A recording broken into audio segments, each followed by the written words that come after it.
the name was coined after two of my favorite characters. One is Daniel Craig, James Bond. Very classy, very aristocratic. And then Tony Stark, Iron Man, who brings a little bit of, who's a little bit bratish in their approach. For me, if you look at it, it's Aristobrat, this amalgamation of these two characters. One is cool and one is classy. And, we try to build a whole new breed of gentlemen all together, who challenge the status quo, a man of today that will influence the generations of tomorrow. That's the whole. Hello, everybody.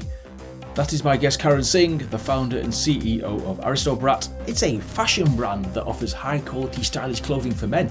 So in this episode, he talks about how he got inspired to do this. While on a trip to Scandinavia, he talks about his innovative approach to financing the company, as well as his insights into India's menswear fashion scene. He shares invaluable wisdom on crafting a brand strategy, navigating social media marketing, and his perspective on the role of social media influencers. He talks about his Google and Meta ad strategy, and explores the concept of decision fatigue, uncovers Karan's unique take on why avoiding the news can be beneficial, and why focusing on the constant rather than the changing is the key, talks about advice for first-time founders, plus don't miss his expert fashion tips to elevate your fashion game. So please enjoy the show. Thank you. Hello, Karan. Thank you for coming on the Indian Startup Show today. Thank you for having me over. The pleasure is mine. Awesome. Please tell the listeners what you're building. Okay, so we're building a men's fashion brand out of India that is focused towards building a community of fashion intelligent men to make choices for fashion much more simple. I don't know if you heard of Massimo Dutti or Mango. Yes, I So have. for an Indian consumer, these brands are priced at a pretty high price bracket.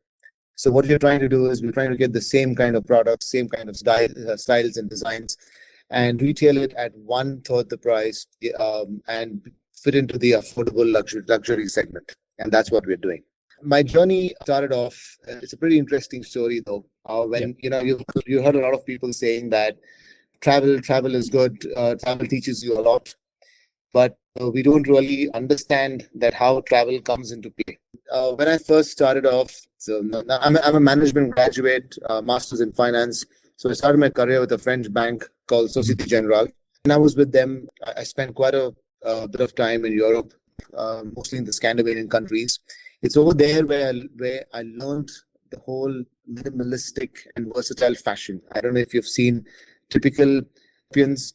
Yes. I mean, the way they dress up is very simple, very minimalistic, very monochromatic tones, and that kind of fashion sat with me, and I kind of enjoyed dressing up that way. I learned about simple and minimalistic fashion there. So I said, you know what, I love this and I want to get this concept back in India. So I came back to India. I continued working, but I met a common friend who had a software and IT firm then. And we joined hands and we built a lot of custom solutions for e-commerce companies, mostly out of customers based out of UK and Europe. Yeah. So because we understood the whole e-commerce industry very well, we understood the technology, we understood how the business works and operates. The whole entrepreneurial bug in me nudged me and said, you know what, why don't we try the fashion industry? And because I understand it and I know what the market wants and demands. We started off a small drop shipping experiment within our IT company. Did pretty well. Fast forward, it came to a point where we had to make that a separate company altogether. And that's when Aristobrat was born. Awesome stuff. So you mentioned day one. Just talk about that first year. What were the key learnings and takeaways? What mistakes did you make, as it were? I think the first year was the year of learning. I think we were finding a lot of footing in terms of raising working capital. I think that's a big challenge when you're in the retail business, right? And this is one story that I hold closely to me. So one of the two ways people raise money, right? They either go to a VC or they go to a bank and take out a loan. But what happens there is that the banks, because we are new in the business, the banks aren't going to look at you. And the VCs also would want to see some kind of scale to get into the business. So me being from a finance background, I realized that there are other ways to raise funds. I went to a private investor and we told him that, look, we want you to help us out. No equity is going to be exchanged because the business is still new. So why don't you buy inventory on our behalf? and resell it to us at a 10% margin. Okay, and pay our suppliers, because the credit period we get from our suppliers is 30 days, and 30 days is a very short time for a new business to generate a kind of revenue and to pay back. So what we told is private investors that, you know what, we'll pay you in 4 to 6 months, and the returns you get out of it is risk-free, and it's much higher than what a fixed deposit or a savings account would give you. That's how we raised or bought inventory. This whole cycle worked for about 2 years. And then we became financially independent to say, look, we've raised money now and we're happy doing this, and all the dues that is due to you. And the investor loved it so much. He said that your business is growing. The balance, whatever you have, convert into equity for me, and we're happy to, be with you. So this is a success story by itself, and not many entrepreneurs or founders would take this route, because the most obvious route would be, you know what, I'm going to raise to a VC, and then, strings that are attached to it. There's an equity that comes into play. The cost of equity is pretty high. You and I both know that initial stage of business. So that's how we raised our funds. And this is a concept which is called factoring or bill discounting. And that's exactly what we did. We didn't do it with the bank, but we did it with a private investor. And whenever I speak to a lot of other VCs and media houses out there, and they're pretty happy to hear this, that look, most of the founders don't even know that there's a way that there are other ways to raise funds more than anything else, apart from VCs and raising debt. So that was a challenge. I think we did pretty well to overcome that. Would you advise other fashion entrepreneurs to do what you've done then? Yeah, absolutely. I would tell them that, look, there are a lot of people out there with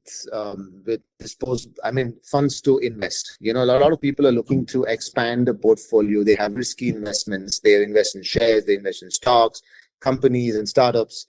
And if you tell them that, look, there's a way where I can give you your money back with a 10% or 15% return, which is lesser than your cost of equity. I'm selling products. I'm selling physical products.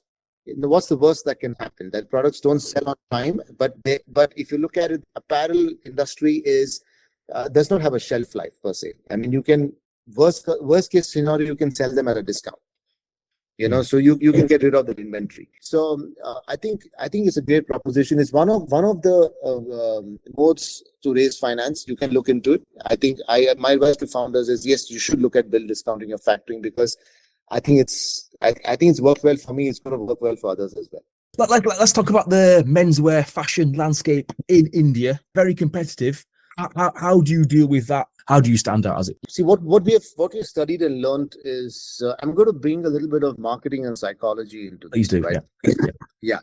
So there's a concept called decision fatigue, where you have 10 options laid out in front of you. You're going to have a hard time choosing what you want. But then if I put option A and option B, you're going to end up choosing at least one. And that's the whole principle that we follow in our marketing. Because if you look at our category, if you see in our collection, we are not very wide. We have a very small line of products. And we tell someone that, look, if you're someone who wears just white shirts, we have the best white shirts for you. Or if you're someone who just wears t-shirts, we have the best t-shirts for you. So we go deep into the product to make it better. And this is actually resonated with a lot of people, because men per se are very simple when it comes to making choices. I mean, a blue would be a blue, but a blue is not a light blue, mid blue, dark blue. So men like to keep things very simple, and that's the whole idea we come with. We say that, look, we are going to give you what you need and nothing more. And we want you to make simple choices, and if you look at the whole idea is to keep your wardrobe very versatile, to mix and match, to make better fashion choices. So this has resonated with people and is doing well so far. I'll talk about branding then. Obviously, there's so many brands out there. Talk about your, the strategy and any advice or any insights you can give within the retail industry. I think something that we're doing very well is we're very human when it comes to branding and marketing. I go up on social media, talking about our products and selling a story more than anything else. In fact, we don't talk about products. We talk about the brand and the story and the journey that we have. And in the modern marketing world, I think it's very important to be human because the consumer wants to connect with the brand and the people behind the brand more than anything else.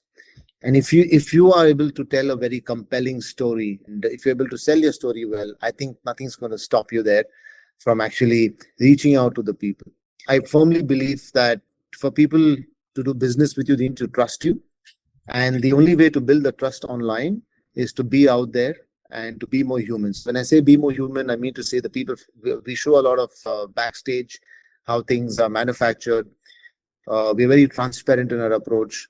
People from my team go up and talk about the good things that we're doing with the company, the fabrics that we use.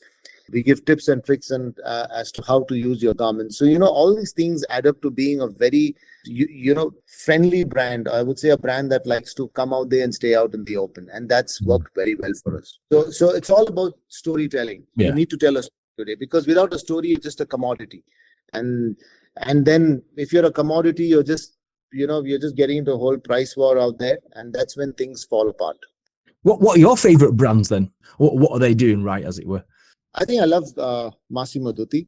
Yeah. I think they're fantastic in what they do. Their craftsmanship is brilliant. The brand positioning is fantastic. I think another one I like is Mango. Mango Man is great. I'm someone who's very simple in my approach in dressing. I think I resonate with these brands. Zara, to a certain extent, is doing a fabulous job in what they do, because they hardly spend on advertising and marketing. They've done a great job. So these three brands stand out for me, and because of these brands is where Aristobrat is right now. So we take pride in what we do, the fabrics we develop. We've understood that today's consumer is very, very smart, and it's very, very well informed, and you can't really fool a consumer today. Yeah, so the thing is, because everything is out there, and we take a lot of inspiration from these brands, and we tend to do them better. That's the whole. I like the name of the company. It definitely stands out. Yeah, I'll tell you a story. Story behind. So this is behind two of my. The name was coined after two of my favorite characters. One is Daniel Craig, James Bond. Very classy, very aristocratic. And then Tony Stark, Iron Man, so who brings a little bit of suave and who's a little bit bratish in their approach. So for me, if you look at it, it's Aristobrat. This amalgamation of these two characters. One is cool and one is classy, and we try to build a whole new breed of gentlemen altogether. Who challenge the status quo, a man of today that will influence the generations of tomorrow. That's the whole thing. When we talk about digital marketing, that must play a huge part in your business. Do you have a strategy around that regarding digital ads, social media marketing, etc.? Talk about what works, what doesn't work, perhaps. Wow, that's a big topic, and that's what I think people are talking about now. The thing is, social media, or rather Meta, I would say, I think 99% of the brands in India depend on Meta, because there's no TikTok, right? And Twitter is not a great place to advertise the products. Now, Meta has gone through thousands of changes in the post iOS 14 or 14.5 update, right? So interest-based targeting does not work anymore. Right. You got to go broad on Meta. I think a lot is driven through artificial intelligence and algorithm. Yeah.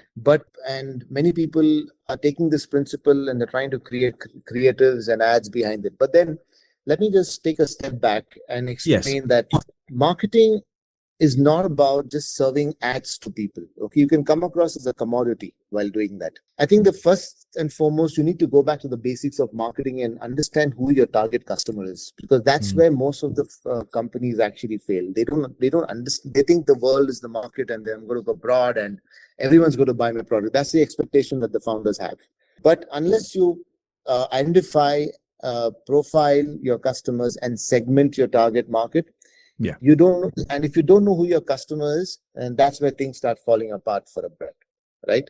So the first and foremost, my advice to founders would be understand and know your market, define your target market. After you do that, it is very important to build a brand message and the way you're going to position your brand. Now, the way we position a brand is Aristobrat is we are building a community of fashion intelligent men that make choice, and we make choices of fashion simple, right? Yeah. That's how we position a brand. So everything we talk about is around minimalism, simplicity, and sophistication. So people need to understand and resonate with the brand message, resonate with the story of the brand. So you need to develop a compelling brand story.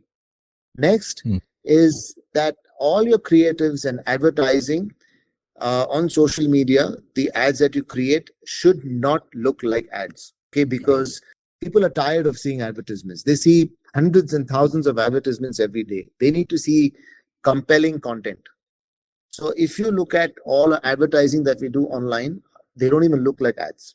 These are three things that have worked for us, where we have built a compelling story, we have understood the target market, and we create ads that don't look like ads. So if if you do that, I think you've won about 50% of the battle, and rest 50%, it's all depends on how you use Meta's platform to advertise to your consumers. Yeah, it's interesting stuff. That I checked out your LinkedIn profile, and you posted an article from moneycontrol.com. The headline was over 60% of Instagram followers of nearly 2 out of 3 Indian influencers are fake. That's news to me. Talk about that then. That's quite interesting. So I assume you don't use influencers then? No, we don't use influencers because one of the reasons is that a male. I'm talking from my behalf. I'm talking to a lot of from behalf of a lot of men I've spoken to. You won't see a man looking at a man saying, "Wow, I'm going to follow this guy and dress up like him." It doesn't happen. It's I think it's a bit of male ego that comes into play. So it's very seldom that a man would look at another man and say, "You know what? I want to wear the same thing that he's wearing." So the whole influencer works in the whole female community where they want to look the same, right? And they want to compete against each other. But I don't think it happens because we've done it before in the early years, and it's just not worked. It's just not worked. It does not work for men's fashion. I mean, we've done a research, and I believe it does, and especially the target market that we are looking at, it doesn't work.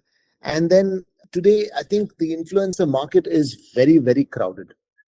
You would agree. I mean, today anyone with a mobile phone and a camera who posts pictures calls himself an influencer. So the whole value, that entire concept that brings to the table has diluted or it's become saturated. When you have, it's all demand and supply. When you have so much of supply, it just loses its value. That's the thing. That's why I believe that influencer does not work. And I've seen, to maximize reach on Instagram, one influencer or one social media marketer or anyone who posts pictures would have multiple accounts. So this is where the fake accounts comes into play. So he might operate from one account, he might have multiple accounts to maximize his reach. So so what happens? So other 3 or 4 accounts, he's not using it. You follow him? It's the same person. That's where the real problem is. And I think Meta is trying a lot to fix that problem and to remove a lot of inactive or insignificant accounts out of Meta. And I think one of the ways they're doing that is they are in fact paying a huge subscription. I mean, they're demanding a huge subscription fee from users. I don't know if you've seen the latest Meta release that they have a 3-tier subscription for verified accounts, and only if you pay you get reach. That's what is happening. Where are we with Google ads? Is that still a thing? Do people still use Google ads? Very much. And now the thing is, we've done Google ads. Now, Aristobrat, luckily, as a name, is a very powerful keyword. I think if you put Aristobrat, so it's unique. Not many people use it. So it's working well for us. Google ads is great if people are searching for you. Our organic search is doing pretty well. We don't have to invest in it anymore. But I think our brand is more visual, and we are at a stage where we need to be out there more than people search for us. So we invest bulk of our spend on Meta because to reach a larger base of audience. So Google is great, but we're not a marketplace, and we've got limitations in terms of the styles that we have. We don't have many links on our website because a bit of technicalities also get into Google. Meta is more accessible, it's more visual, and it works very well for us. So we are with Meta. What's interesting about you is you've mentioned the philosophy around male fashion. Considering your background, you're a finance guy, you're a money making guy. How did you know about the philosophy side of things? How did you teach yourself? How did you learn? See, I'm a finance guy. Marketing comes naturally. I read a lot about marketing and psychology. Ah, right, okay. Uh, yeah, I read a lot of content. I mean, I read a lot of books from Simon Sinek. I Right, think okay, he yeah. makes a lot of sense when you say start with why. Mm. I don't know if this works in my favor, but I'm very philosophical when it comes to business and the way things work, because you got people to do the work for you. You've got them to implement your strategies and to execute your business. But then the whole concept of that gut feel, or what the voice from within, and trusting your instincts, comes from a lot of these alternative knowledge. And Mm. it's not doesn't come from books. It Yeah. comes from listening to podcasts from people like you, because we tend to hear so much of things that are deeply embedded, which don't really come out in institutions and schools, right? They come out in Mm. books, they come out in form of content, they come out in form of conversations that we tend to have with people. And I think that's helped me a lot in trying to understand how to structure and run a business, because some of the things that work for me, I follow it, is quite radical in a way, Yeah. but I think it works. See, for example, I advise founders on saying that, look, stop reading the news. And they, what? Why do I need to stop reading the news? It's my only source of information, and then how am I going to learn, and so on. I tell them, look, you will learn. You get into the game, you will learn. Knowledge will come to you. Information comes to you automatically. We cannot avoid information. But what too much information does to you is that there's a FOMO that is created, right? So when you see your competitor, or any related brand, or that is not like your brand, doing well, then what you do is you start copying the strategies. And then when you start doing that, your entire fundamentals, your principles take a backseat. And when that happens, it's not necessary that what works for someone else would work for you. And more Sure. often than not, you end up copying strategies, and then and that's when the problems start to arise. So I tell people that, look, stop reading the news, because not everything they put out there is for you to know. Not everything they put out there is the truth, or you need to take it at face value. A lot of people put up media houses put up success stories about startups, but I tell them, look, you don't know the journey they've been through. The 10 or 13-year-old, struggle that have gone through, and that doesn't come out. So not everything that glitters is gold. So that's worked for me. I stay away from that. I have a very specific routine. I believe in not chasing the success or the end result, but focusing on the process. I think that's very, very important. Results, will come automatically, Yeah. but you need to work hard for it. You need to really put in that effort, employ the right and keep the right people in the right places, work with the right people, hire the right people, and most importantly, you need to spend time with good people. So, as the famous saying goes, that if you spend time with 5 millionaires, you're going to be the sixth one. Believe in that. Mm. It's not just a saying, it's just that when you spend time with good, successful people, what happens is that you learn, number one. Number two, you tend to get yourself in communities that help each other. So you use their contacts, their help, their support to grow your business, and Mhm. ultimately you grow yourself too. These things take you a long way, and it's really helped me as a Yeah, person. yeah. Yeah, you mentioned you're growing, really fast. Talk about hiring. That must be very important in your business. Yeah, Do you have like a philosophy around hiring? yeah, I do. Or Yeah, one is keep your core in house, and the non-core outsource. So what we do is we realize our core is number one, marketing, because if you look at it fundamentally, we're selling apparel. Everyone is doing that. There are plenty of people who are doing that. But at heart, we are a marketing company.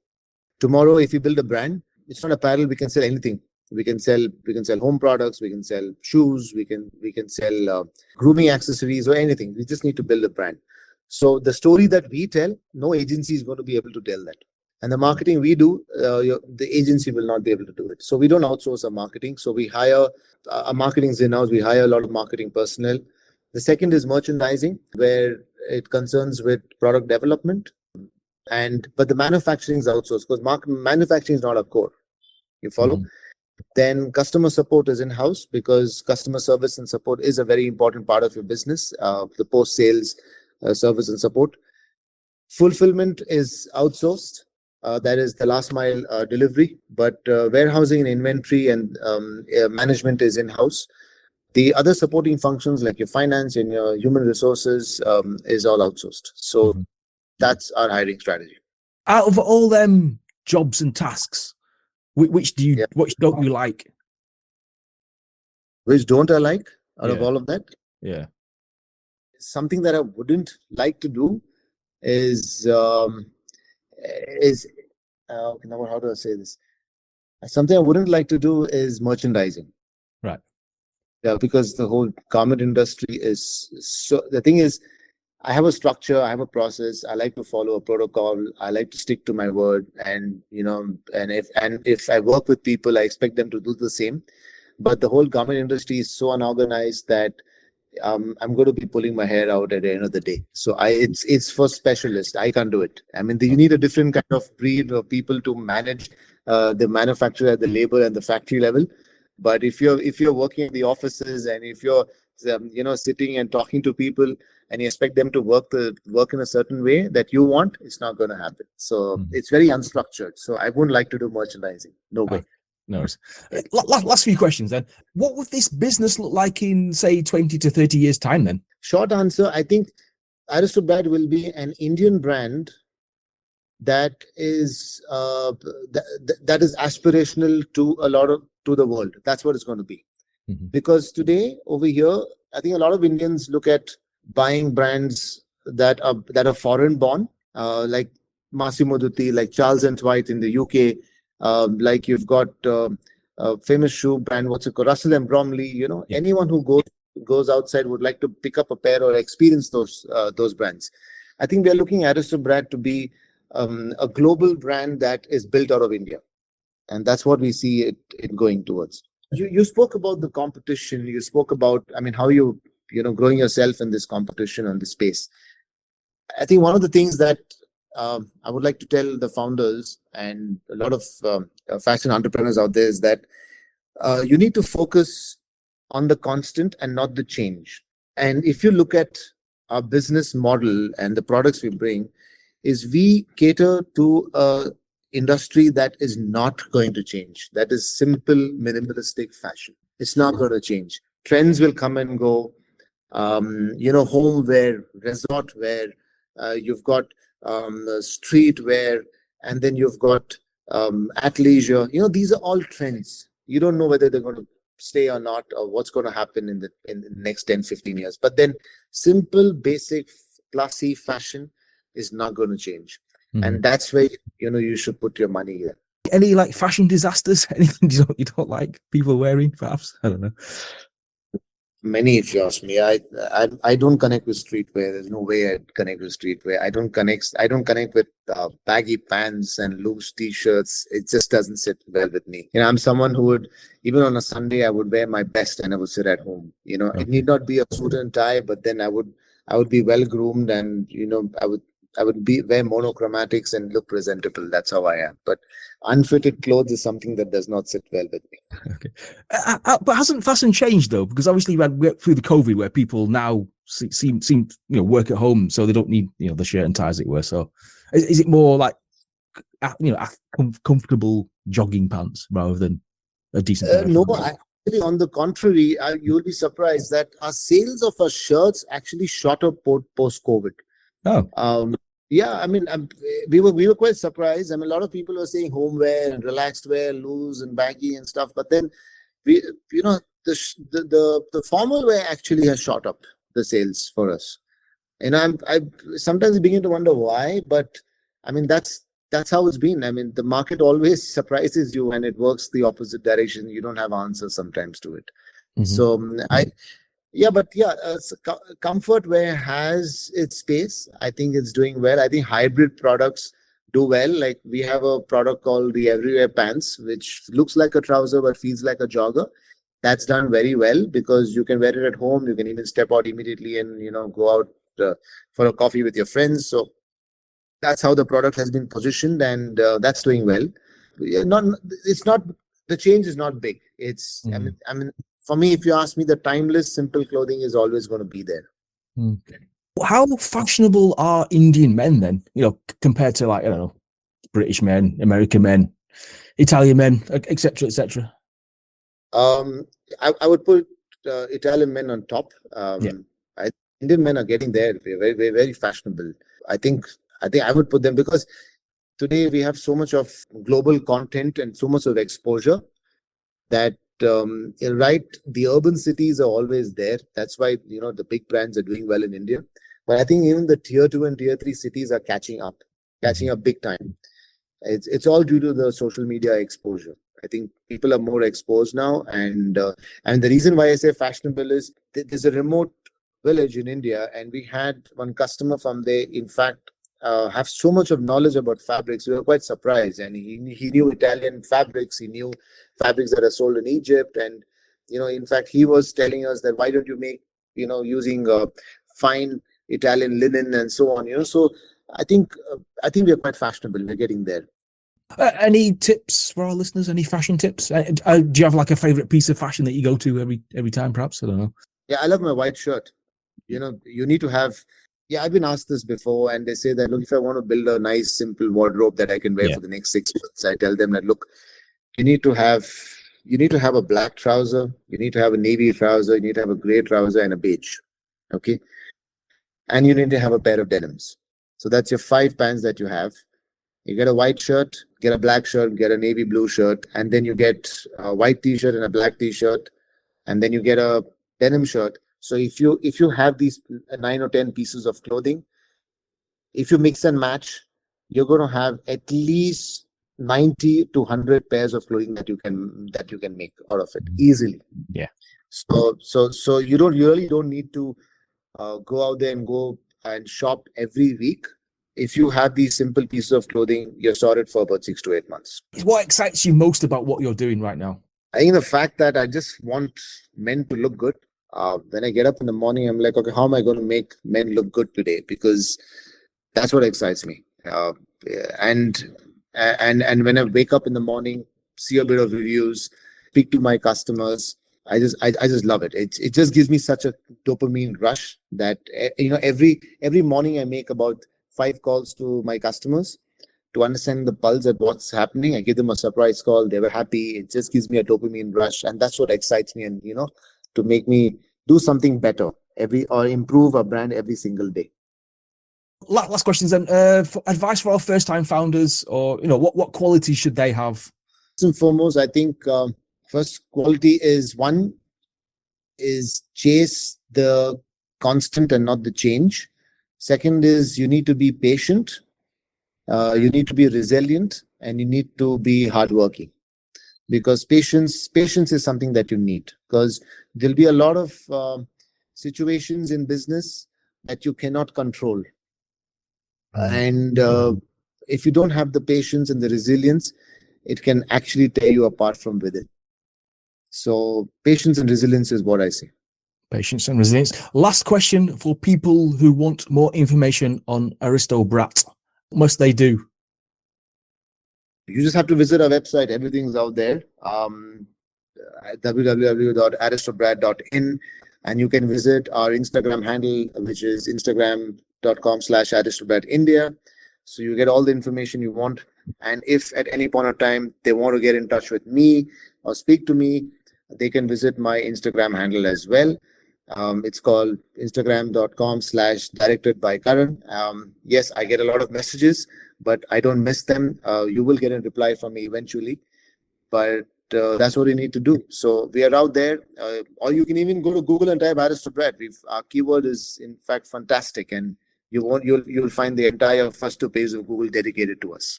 Wow, amazing stuff. Karan, thank you for coming on the show today. I really, really enjoyed it. Thank you so much. The pleasure is mine, and I had a great time talking to you as well.